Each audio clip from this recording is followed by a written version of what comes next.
गोष्टीचे नाव चांगल्या कामाचे चांगले फळ। एक गाव होते, त्या गावात एक रस्ता होता। रस्त्यात मधोमधी एक मोठा दगड पडला होता। लोकांची ये जा सुरू होती। कोणीही तो दगड उचलून बाजूला ठेवत नव्हते। एक आजोबा झाडाच्या पारावर बसून ते हे दृश्य पाहत होते। एक माणूस तेथून निघाले। अनेक जण तिथून येऊन गेले, पण कोणीही तो दगड उचलून बाजूला ठेवला नाही। काही वेळाने तिथे गौरव नावाचा एक मुलगा आला। त्याने तो दगड उचलून रस्त्याच्या बाजूला ठेवला। दगड उचलल्यावर त्याला 5 रुपयांचे नाणे व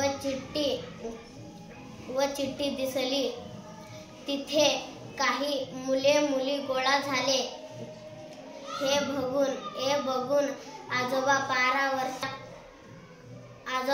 पारावरून उठून त्यांच्या जवळ गेले। आजोबा त्या मुलाकडे आले। त्यांनी त्याला वाचण्यास सांगितले। गौरवने चिठ्ठी वाचला। त्यात असे लिहिले होते की जो हा दगड उचलून बाजूला ठेवेल त्यांना 5 रुपयांचे बक्षीस। आजोबा म्हणाले, दगड, नाणे व चिठ्ठी मीच ठेवले आहे। मला लोकांची परीक्षा घ्यायची होती।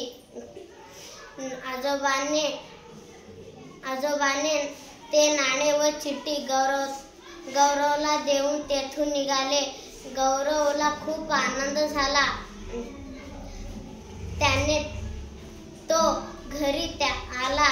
त्याने आईला नाणे व चिठ्ठी दाखवली व घडलेल्या सर्व घटना सांगितली।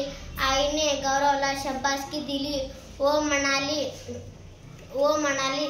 असेच नेहमी चांगला काम करत जा, चांगल्या कामाचे चांगले फळ मिळेल। चांगल्या कामाचे चांगले फळ मिळेल। गौरव नेहमी चांगला काम करण्यास आईला वचन दिले।